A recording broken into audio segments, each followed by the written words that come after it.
back to Bantamcock. Well, we have finally got the steam pipe back in. So how do I know I've got the steam pipe back in? Well, listen to this. So I'm going to blow on that key that you notice that I've now drilled a hole up.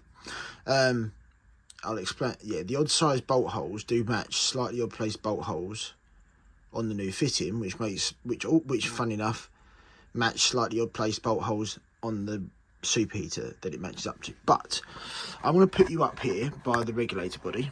You can see my hand working the regulator down there. Yes, the handle was an upside down. I'm not sure if I'll keep it that way or put it back upside down where it's awkward to touch. But listen to this. So this is open. Cool. So if I shut it now, if the pipe wasn't properly located or sealed, you'd hear the same rushing noise out from around the rest of the dome.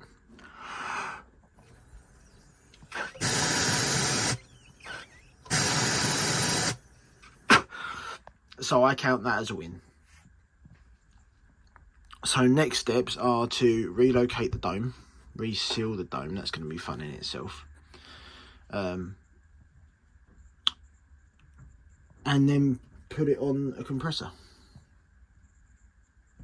Just to low pressures, just to see what works. Just to make sure I have sealed it and not forgotten anything before we go and get it hydraulicked. So, the hole up the middle. Well, I have never done one of these before. I couldn't work out how to put the pipe in, which stops right back here, so it only comes to the back side of this fitting. Right into here in a dark boiler that you can't see into and you can't reach or put your hand on it to turn it.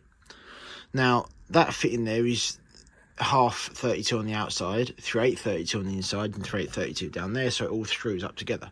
But how do you line? Why don't it focus? So how do you line the pipe into that fitting at the end?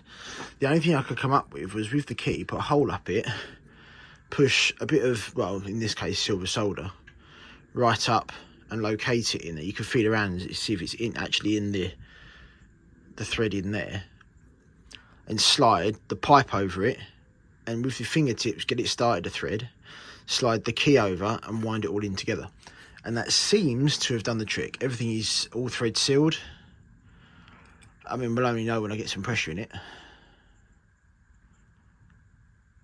So next job is to seal those screw threads inside the actual fitting in here, because they do go right through into the body. So I'll seal those on the sides with a bit of thread lock. Or thread sealant, sorry, I should say, hydraulic thread sealant. And then we'll try and get the dome back on. But Bantam is coming back together. Ignore the finger you just saw.